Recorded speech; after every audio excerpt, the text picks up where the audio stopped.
Olá, nesta edição vamos falar sobre a política de gestão de pessoas do Tribunal de Justiça do Ceará.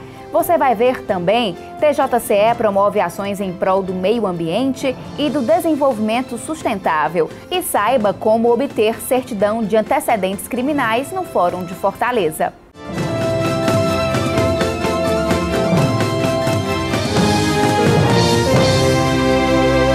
No mês de junho foi comemorado o Dia Mundial do Meio Ambiente. O Poder Judiciário está preocupado com essa questão e tem promovido diversas ações para conscientizar a sociedade.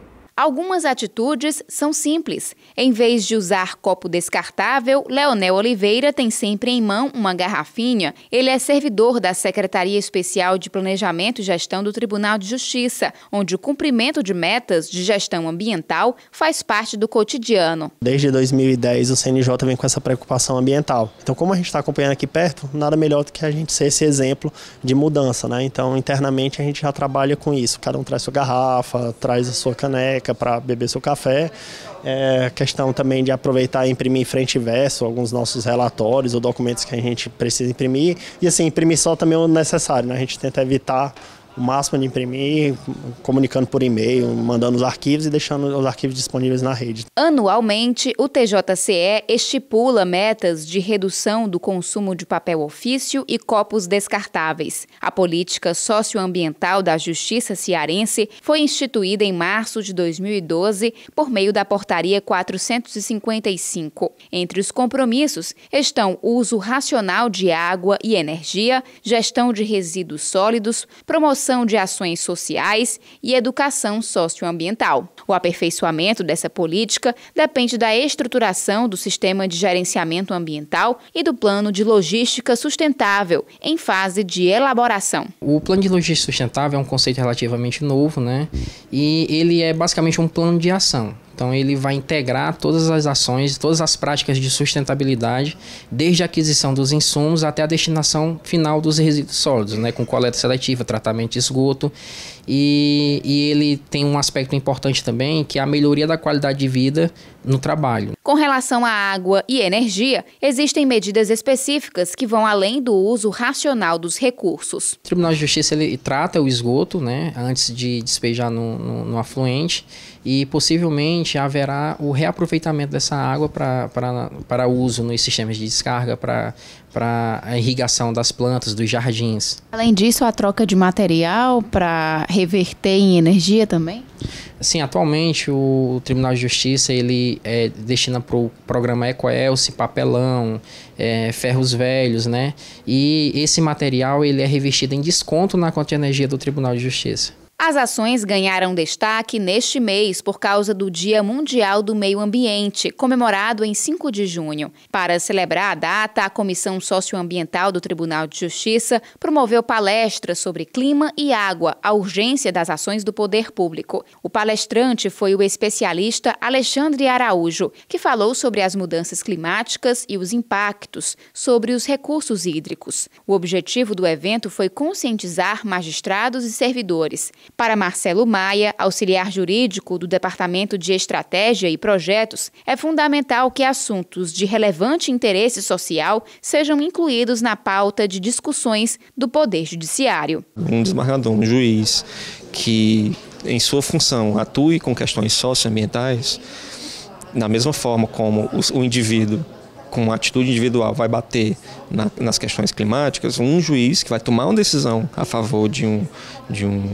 problema socioambiental, está tendo uma função até maior do que um simples indivíduo que usa um copo descartável, mas está praticando a justiça no momento em que ele toma a decisão pelo coletivo, não pelo individual, que no caso desse individual ser prejudicial ao meio ambiente e à sociedade. O presidente da comissão, desembargador Carlos Alberto Mendes Forte, afirmou que serão realizadas outras atividades enfocando o tema sustentabilidade. A ideia é que os poderes executivo e legislativo também participem. No entendimento de que o poder executivo ele tem a gestão das coisas, né? O poder legislativo é a fonte da norma e o poder judiciário é onde desagam as lacunas, as discussões sobre a aplicação dessas próprias normas. em razão de uma execução que possa ter sido bem feita ou mal feita. Então a gente precisa unir todo mundo, a gente precisa estar preparado para dar uma resposta para a sociedade. E aí a gente está pensando em Estado como um todo, a gente não está pensando num só poder. Não, nós estamos pensando na interdependência dos poderes para que possa atender a população nesse sentido. A emissão de certidões negativas é um dos serviços oferecidos pela Justiça ao cidadão. O documento é necessário em diversas situações, como obtenção de emprego, naturalização e para concurso público. Uma das atribuições do Departamento de Apoio aos Serviços Judiciais do Fórum Clóvis Bevilacqua é a emissão de certidões criminais e cíveis. Pedro Henrique de Lima é o chefe do setor e destacou a importância do trabalho realizado no local. A gente atende uma demanda oriunda da sociedade, tanto em relação às pessoas que procuram por emprego ou uma colocação no mercado de trabalho através de concurso público, as pessoas que pretendem defender algum direito no caso de instruir processos judiciais, ou no caso de empresas, para que elas possam participar de licitações públicas e também para a defesa de algum direito em relação aos processos de natureza civil. Para solicitar o documento, o cidadão deve apresentar uma cópia legível da identidade com nome e filiação. O tempo médio para o recebimento é de 1 dia útil. No caso da certidão negativa de antecedentes criminais, a emissão também pode ser feita pelo site do Tribunal de Justiça do Ceará. Basta preencher o formulário de solicitação. De janeiro até maio, o Departamento de Apoio aos Serviços Judiciais já emitiu 29.188 certidões. No ano passado, foram mais de 78 mil documentos emitidos. Josicleudo está concorrendo a um emprego como cobrador de ônibus e veio ao fórum para pegar a certidão de antecedentes criminais. Já fui atendido, não tem movimento nenhum, como você está vendo, né? Foi tranquilo. Muito bom o atendimento. No próximo bloco, o secretário de Gestão de Pessoas fala sobre principais demandas dos servidores da Justiça cearense. A Coordenadoria da Mulher em Situação de Violência Doméstica e Familiar do Tribunal de Justiça do Ceará realizou um mutirão carcerário para infratores da Lei Maria da Penha. A mobilização ocorreu no Juizado da Mulher de Fortaleza nos dias 9 e 11 de junho. De acordo com a juíza Rosa Mendonça, titular da unidade, as audiências de réus presos pela Lei Maria da Penha já ocorrem semanalmente às quintas-feiras. Com o mutirão, foi possível duplicar o número de sessões realizadas. Nós agendamos para esse mutirão cerca de 50 processos da Lei Maria da Penha de réus que se encontram presos. Todas as quintas-feiras nós fazemos audiência com esses réus presos, fazemos em média de 18, 20 audiências, 25, já chegamos até 27. Mas essa semana foi importante porque nós concentramos mais dias para esse mutirão. Então nós designamos mais 2 dias da semana para que fossem realizadas mais audiências. Então, foi muito importante porque se concentraram mais processos. Podemos também citar a disponibilidade da Secretaria de Justiça no tocante às tornozeleiras, que foram disponibilizadas aqui para o Juizado da Mulher cerca de 100 tornozeleiras eletrônicas. E nós aplicamos algumas dessas tornozeleiras nesses processos. Esta costureira se sente mais segura sabendo que o ex-marido será monitorado. A Justiça trabalhou e meu ex-marido foi preso e agora eles vão colocar essa tornozeleira, o que me dá mais segurança. Também a oportunidade de me expressar, de falar o que eu sinto, o que eu passei e poder determinar os locais que eu vou poder frequentar com segurança, sem medo. Era bom se realmente eles pudessem sempre fazer esses mutirões assim e liberar alguns processos que estão mais tempo. Enfim, foi muito bom. A atual gestão do Tribunal de Justiça do Ceará, que tomou posse em 30 de janeiro deste ano, tem se empenhado em conhecer as demandas dos servidores do Judiciário e em dialogar para atender aos interesses tanto da sociedade como da Justiça e dos funcionários. Para falar sobre as questões relacionadas aos servidores, recebemos o secretário de Gestão de Pessoas do TJCE, Edilson Baltazar Barreira Júnior. Seja bem-vindo. Obrigado. Secretário, o Tribunal de Justiça realizou o concurso para servidor em 2014, né? Quantas pessoas foram chamadas e quantas comarcas foram contempladas com novos servidores? Acho que inicialmente seria interessante esboçar um histórico de todos os processos de concurso do Tribunal de Justiça. O Tribunal de Justiça até 95 não tinha um quadro de pessoal próprio. Ele lançava mão dos quadros dos escrivães e o único cargo que o tribunal tinha era o de oficial de justiça avaliador. De 95 para cá, o tribunal realizou um concurso amplo em que o servidor escolhia a comarca. E ele tinha a opção de 3 comarcas. E isso aconteceu em 95. De lá para cá, o tribunal realizou vários concursos setoriais. A própria comarca, o juiz realizava o concurso. Em 2008, o tribunal fez um amplo concurso em que não era mais pela escolha da comarca. Quem fazia a escolha da comarca era o próprio tribunal, por meio de uma audiência pública. E isso, naquele momento, o tribunal ofertou 200 cargos. Posteriormente, com a criação de 600 cargos em 2010, ensejou a chamada de quase todo o pessoal, inclusive o cadastro reserva inteiro. Após a nomeação desses candidatos do concurso de 2008, o tribunal ainda verificou a existência de 200 cargos, aproximadamente 238, que foram exatamente os que foram ofertados neste concurso de 2014. As vagas foram 238. Nós chamamos no primeiro momento os 238, foram nomeados esses candidatos. Só que muitos solicitaram para o ingresso no final da fila, outros não compareceram, outros desistiram. Por isso a gente teve que chamar novos candidatos já que faziam parte do cadastro reserva. Então, nesse momento, o tribunal já convocou 297 pessoas e faltam ser nomeadas 32 que deverão passar por esse processo no final deste mês, que o tribunal já convocou no início do mês de abril e será efetivada a nomeação no final deste mês de junho para início de exercício no mês de julho.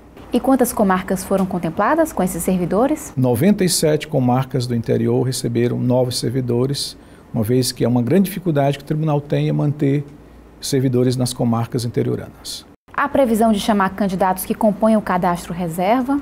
E neste ano, exceção feita a esses que já foram convocados, é pouco provável pela situação orçamentária do tribunal. Hoje, eu peguei informação com o secretário Alex Araújo, que é o secretário de Finanças, nós já estamos num limite de alerta, isso no primeiro quadrimestre. A tendência é que nós possamos chegar no limite prudencial. Então, isso inviabiliza nomeações, mas ano que vem, com o novo cenário econômico, é possível, e orçamentário também, é possível que o tribunal, à medida que as vagas forem surgindo, o tribunal possa nomear o pessoal do cadastro reserva. Quantos, nós não podemos identificar nem saber quantos, mas que é interesse da administração, sim, fazer essa nomeação. Inclusive faz parte do acordo e do pacto da desembargadora de nomear esses servidores que já foram convocados. Secretário, atualmente o TJCE possui quantos servidores concursados? E desse total, quantos estão na capital e quantos no interior?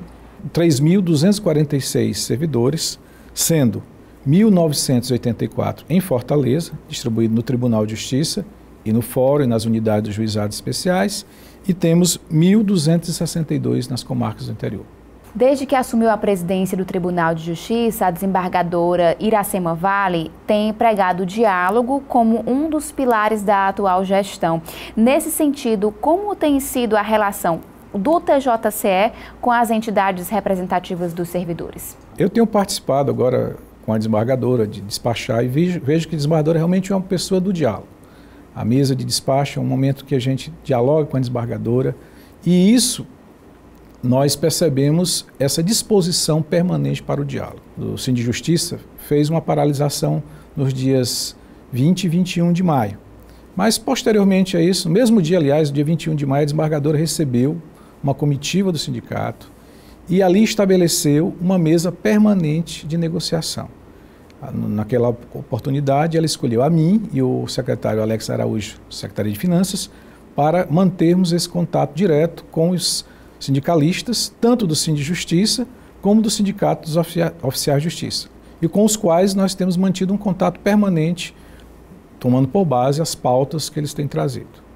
Justamente sobre as pautas que a gente vai falar, entre as reivindicações propostas pelo Sindicato dos Servidores estão a jornada de 7 horas corridas, a concessão das ascensões funcionais e o pagamento de auxílio alimentação em valor igual ao recebido pelos juízes. Como estão essas demandas?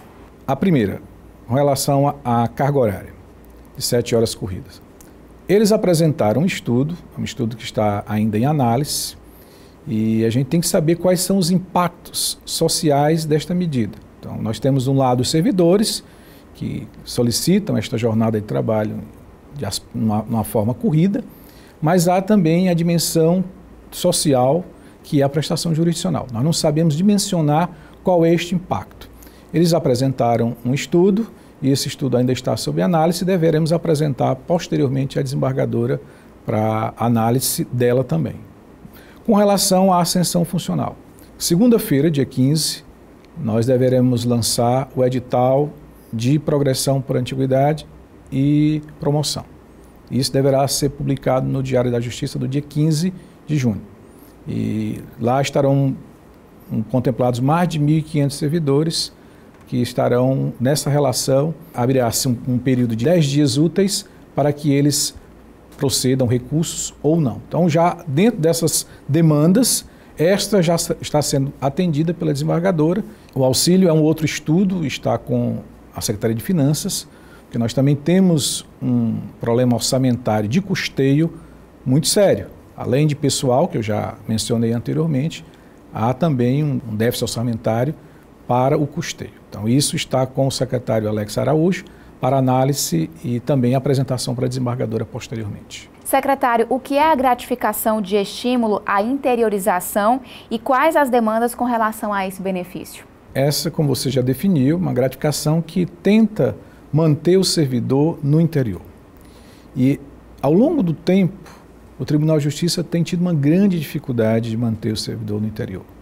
Há uma constante pressão para que o tribunal faça concursos de remoção, e isso é uma forma evidente do servidor não querer ficar no interior. Só que há necessidade, porque há muitas comarcas, há uma necessidade de prestação jurisdicional no interior, e essa gratificação surgiu quando, da feitura do Plano de Cargos e Carreira em 2010, pela Fundação Getúlio Vargas, surgiu com uma necessidade ou com um estímulo, como o próprio conceito da gratificação já define, de manter este servidor no interior. Lá na lei, no artigo 20, na Lei 14.786 de 2010, diz que é a manutenção de servidores em comarcas inóspitas. Eu até não concordo muito com esse conceito, mas seria mais um conceito no sentido de manter servidores em comarcas de difícil provimento, onde muitas vezes não tem creche, não tem escolas de boa qualidade. E esse servidor ter uma bonificação para mandar o filho para uma escola da cidade vizinha. Então, esse era o sentido dessa gratificação. Agora, lá na lei define que seria pelo Índice de Desenvolvimento Humano, de 0,799. Só que esse índice, todas as cidades do interior do Ceará têm essa, inclusive a cidade de Fortaleza. Então, pressupõe que esse critério deva ser revisto, porque se é para estimular a interiorização, outros critérios poderiam ser contemplados, mas creio que isso poderá passar por uma revisão posterior do Tribunal de Justiça. E quais as demandas com relação a esse benefício? O Tribunal de Justiça, em 2011, quando concedeu essa gratificação aos servidores que estão no interior, ele teve que escolher um grupo, e foi das comarcas, os servidores que estão lotados nas comarcas de entrância inicial. De lá para cá, todos esses servidores vêm recebendo. Ocorre que com a remoção, o 4º concurso de remoção que foi realizado ano passado, muitos servidores saíram de uma comarca de entrância final ou de uma comarca de entrância intermediária, e esses servidores foram para as comarcas de entrância inicial. De lá para cá, eles não têm recebido. Os novos servidores foram nomeados agora em janeiro, esse concurso do qual nós já referimos anteriormente, também ainda não receberam essa gratificação por conta dessa questão orçamentária, do limite que nós já chegamos, no limite de alerta, que até o final do ano nós poderemos chegar no nível prudencial. Então, isso é uma demanda que o tribunal reconhece como direito do servidor, é necessário, mas no momento nós não temos como beneficiar esse servidor com esta gratificação por conta da questão orçamentária. O Judiciário em Evidência faz agora um breve intervalo e daqui a pouco volta a falar sobre os diálogos envolvendo gestão de pessoas no TJCE. Até já! Estamos de volta para falar sobre as demandas relacionadas aos servidores do TJCE. Nosso convidado é o secretário de Gestão de Pessoas do Tribunal, Edilson Baltazar Barreira Júnior. Secretário, em 2014 foi concedida a isonomia salarial, que equiparou os salários dos servidores da capital e do interior. Esse benefício já está consolidado? Sim. Essa foi uma grande conquista dos servidores. Talvez seria interessante um pequeno histórico sobre essa luta dos servidores pela isonomia. O servidor, quando entrava numa comarca antiga, primeira entrância, ele recebia 10% a menos do que da segunda, e esse efeito ia de tal maneira que, em relação à Fortaleza, era 40% de diferença. E essa luta foi, durante 20 anos, uma busca que os servidores tinham para que houvesse essa equiparação. E este ano nós iremos pagar a segunda parcela da isonomia. Então isso, agora quando chegar o mês de julho, a segunda parcela o servidor irá receber, está devidamente consolidada e também faz parte dos compromissos assumidos pela desembargadora com relação aos servidores, o pagamento da segunda parcela da isonomia. Não se pode só cobrar da instituição, é preciso que o servidor também faça a parte dele. Como funcionam as metas de desempenho? No plano de cargos e carreira de 2010, também foi criada uma gratificação, chamada gratificação de alcance de metas estratégicas. Ela é dividida em duas partes. Uma é institucional, que corresponde a 60%, e outra, uma gratificação que pode ser modificada, que é a gratificação de alcance de metas para as unidades específicas onde o servidor está lotado.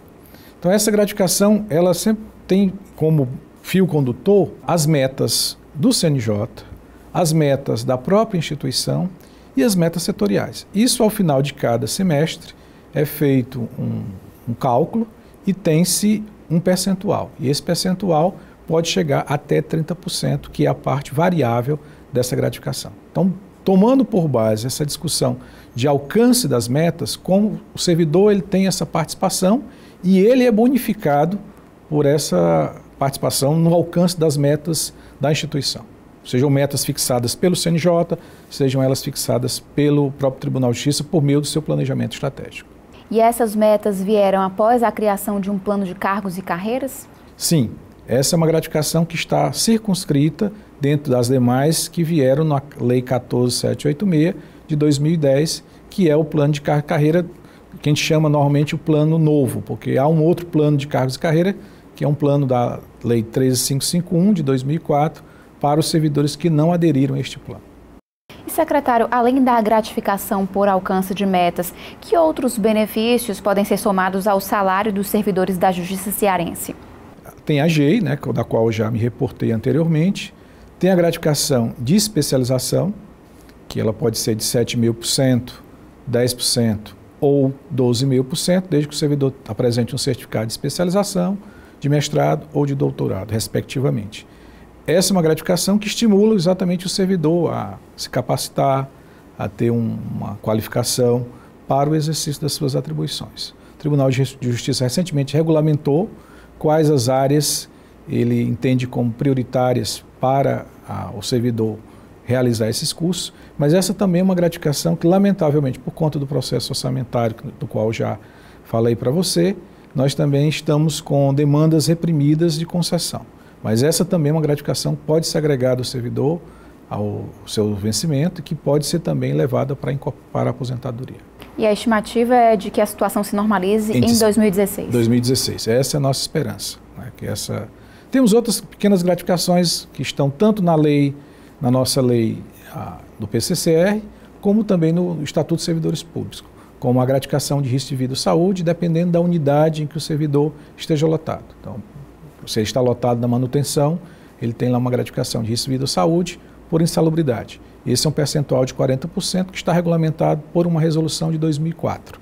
Então isso também é uma possibilidade de agregar ao salário. O tribunal pretende implantar este ano um modelo de gestão por competências. O senhor poderia explicar no que consiste esse modelo?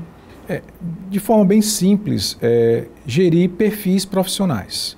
O Tribunal de Justiça contratou uma empresa de Brasília, a Publix, e ela fez um mapeamento das competências gerenciais e técnicas de todos os cargos do Tribunal de Justiça, todos os cargos efetivos e cargos comissionados. Então, isso está mapeado, é um instrumento fundamental para o Tribunal de Justiça, principalmente quando vai ser lotado um servidor, quais as competências aquele servidor tem, quais as atitudes, quais as habilidades que ele poderá ser indicado para uma determinada unidade. Muitas vezes a gente recebe um servidor e ele não tem as habilidades, as competências para aquela unidade, mas ele poderá desenvolver muito melhor em uma outra unidade do Tribunal de Justiça. Então, isso, a gestão por competências, pode ser utilizado com esse fim. Também na capacitação, criar as trilhas de capacitação do servidor. Isso é um instrumento fundamental, porque identifica quais as necessidades de capacitação daquele servidor e a gente pode encaminhá-lo para aquele tipo de capacitação, para aquela finalidade, para as competências que ele precisa desenvolver naquela unidade na qual está lotado. E também para a própria avaliação da ascensão funcional, nas progressões, nas promoções, é também um elemento importante para o Tribunal de Justiça. Nós já estamos num processo de feitura das minutas para apreciação da consultoria jurídica, depois da desembargadora, para todos esses elementos, inclusive também da avaliação para o estágio probatório. Hoje o tribunal, o servidor entra, depois de 3 anos nós não temos uma análise, um acompanhamento desse servidor. Então esse instrumental também será muito importante para a avaliação desse servidor que está em processo ainda de análise e de avaliação do seu chefe imediato. Seria uma forma de fazer com que a pessoa pudesse desempenhar melhor o seu trabalho dentro do tribunal e ainda mais satisfeita, né? Sim, sim, sem dúvida nenhuma. Esse é um elemento importante que nós temos que colocar em prática. Tem sido feito de forma muito pontual, mas ainda não é algo institucional, que nós queremos que isso em breve, ou mais tardar no ano que vem, no início do ano que vem, tudo isso já esteja colocado em prática. Eu entrevistei o secretário de Gestão de Pessoas do TJCE, Edilson Baltazar Barreira Júnior. Obrigada pela presença. Obrigado. O Judiciário em Evidência fica por aqui. Obrigada pela companhia. A gente volta a se encontrar na semana que vem.